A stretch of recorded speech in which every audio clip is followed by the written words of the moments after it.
I myself am a former alcoholic, addict, you name it. I say former because currently today, most prominently because of ibogaine and iboga.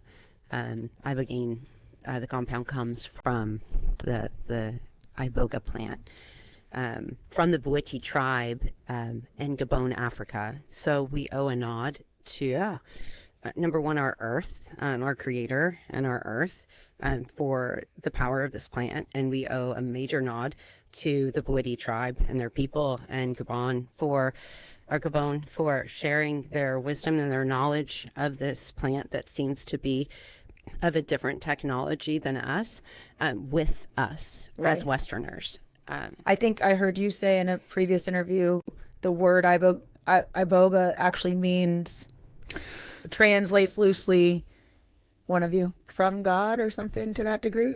I'm not exactly sure what the genesis of the word iboga is, but an individual who has been familiar with Bwiti tradition by the name of Dr. Joseph Barsulio told me that when the Bwitis were encountered by Catholic missionaries back in the 17th or 18th century, and they discovered that the Bwitis were utilizing iboga within their religious and cultural ceremonies, they tried to explain to the Catholic missionaries what it was that they were doing. And the way in which they explained it was roughly analogous to, and I think the phrase was, eating God.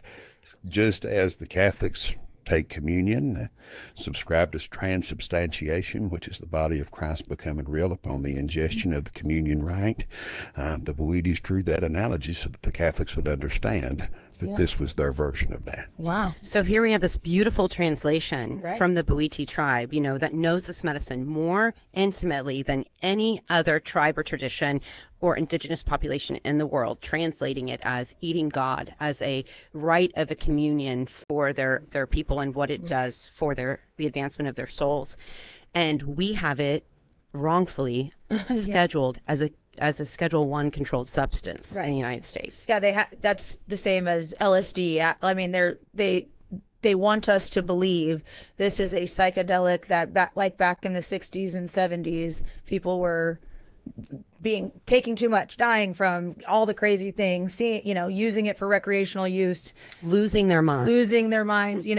I know people, I've been around people when they're on acid, literally that say, I want to rip your head off because your face looks like it's melting, like terrifying things. But that's not what this is. No. And this is a non-addictive compound to start with, which absolves it from this list. We were speaking earlier before this podcast started, and our lawmakers and our elected officials owe us the due diligence of investigating this. Sure. And that's why our hope as a nation right now, and a nation deeply in need of recovery, is really, really hoping that the legislation and the lawmakers in Texas come through for the American people. Well, and it's interesting that it feels like there was very little due diligence for the opioid crisis, right?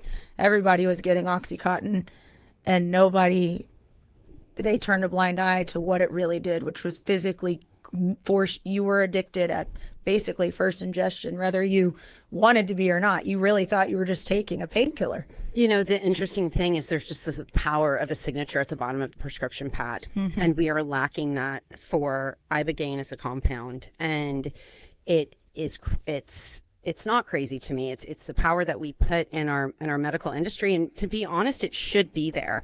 But we need a proper protocol for people to get treated with this substance in the United States. It should be an option. It shouldn't be viewed as a drug. Right. It should be viewed as a treatment, a therapeutic treatment. There's nothing addictive about this. Nobody on the night after an ibogaine journey says, let's do it again.